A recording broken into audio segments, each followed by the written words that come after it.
Yeah, this is Adam at the Racism Channel.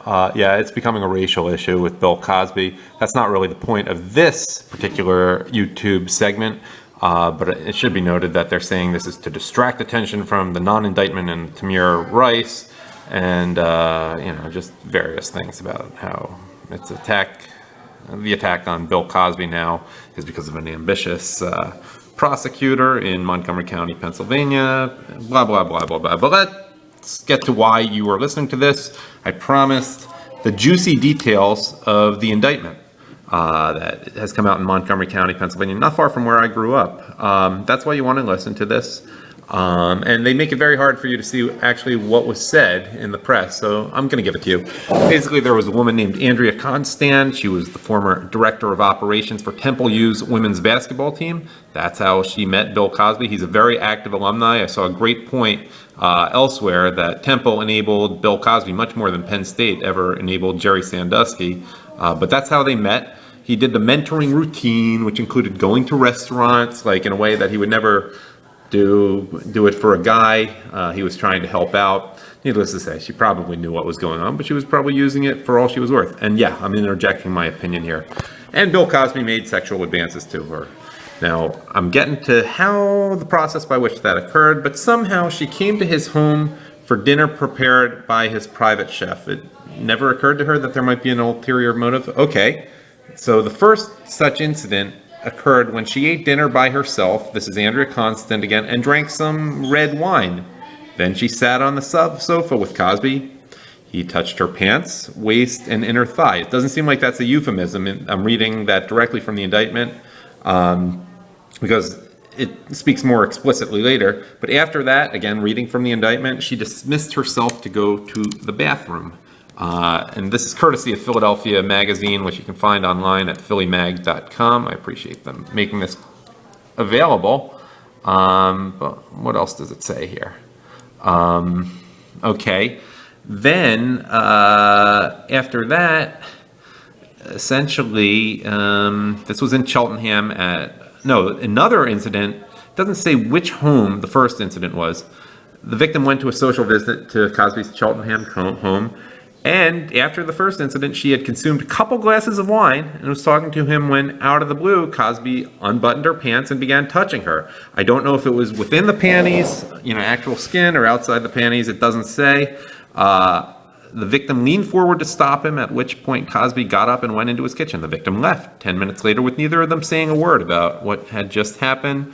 And then the indictment goes on. Despite these advances by Cosby, the victim trusted him and continued to accept his invitations to social and professional functions, blah, blah, blah.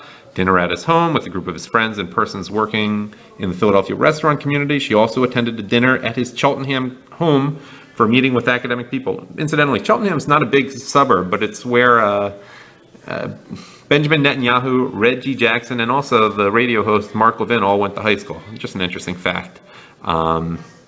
Academic people, president of Swarthmore College, professors from University of Pennsylvania. She went to Cosby's New York City home to meet with one of Cosby's influential entertainment industry contacts. Again, we're not passing any judgment. I'm just telling you what the juicy details are.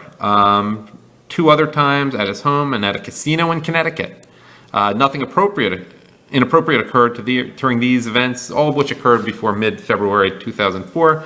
But then the big stuff over 10 years ago was an aggravated indecent assault at Cosby's Cheltenham home, January 22nd, 2005. He called her on her personal cell phone, invited her to his home. Might as well give out the address, 8210 New 2nd Street, Cheltenham, in Montgomery, Pennsylvania. Then I'm translating here. Basically, he feigned interest in her future career plans. Obviously, a lot of time has elapsed before he did anything for her career here. He added that no one else would be present and that she should dress in comfortable clothing. That should be a tip-off to the victim, in my opinion. And I have no script here, so if I'm ad-libbing and if I'm stumbling on over words, so be it. You don't have to keep listening. Cosby was dressed in a sweatsuit. She got there at 8:45 p.m., let her in. They sat at a table near the front door, and she spoke about her future career plans. And she told Cosby she felt, quote, drained, she felt emotionally occupied, and she had been missing sleep.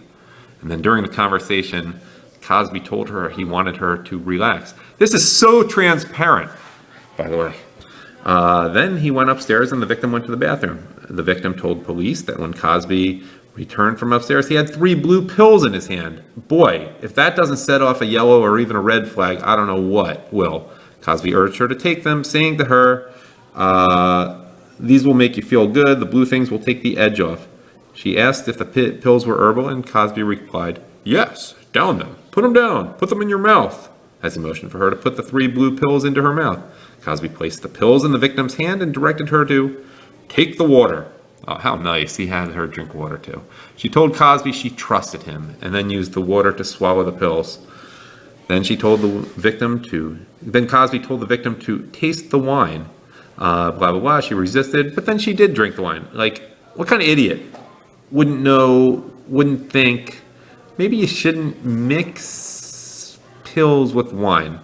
And then within 20 or 30 minutes, what do you know? She began experiencing blurred vision and difficulty speaking. He instructed her to lie down, assisted her to the couch. How nice. And he told her that he was going to let her relax. She lost all strength in her legs, which felt rubbery and like jelly. She could not see clearly because everything had become blurry and dizzy. She felt, quote, nauseous. She couldn't keep her eyes open. Yada, yada, yada, yada. Eventually, she became aware, despite her impaired physical and mental condition, that he was fondling her upstairs, putting his hands down her pants, and penetrating her hoo-ha with his fingers. She also took the victim's right hand and put it onto his erect member. I'm changing words here. The victim told investigators that she did not consent to any of these acts and was unable to move or speak during the assault. She described her condition as frozen and paralyzed. She woke 4 a.m. the next morning, noticed that her sweater was bunched up and her bra was undone and had been moved above her hooters. She said that when she got up and walked toward the door, she said Cosby, dressed in a robe, standing at the bottom of the staircase. He gave her a muffin. How nice. I don't think there was anything that she needed to put ice on, a la Bill Clinton's rape victim. But he walked her to the front door, opened it, and said, all right.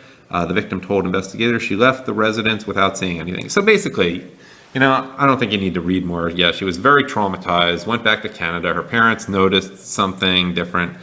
You can read this at phillymag.com. That's where you'll find the actual indictment, which is somewhat hard to find. Then it becomes just legal issues, their relationship after that. Then, some conversations after. Then a criminal investigation in 2005. District Attorney review. You can read that part. You came here for the juicy parts. I gave them to you. Needless to say, in my opinion, Cosby's guilty as hell. Is it right to pursue this 10 years afterward? I don't know. You can debate that. Was the victim putting herself in the position? Absolutely. She should have known what his motives were. But I'm not passing judgment. I'm just giving you the information, and you can go with it from here. This has been Adam at the Racism Channel.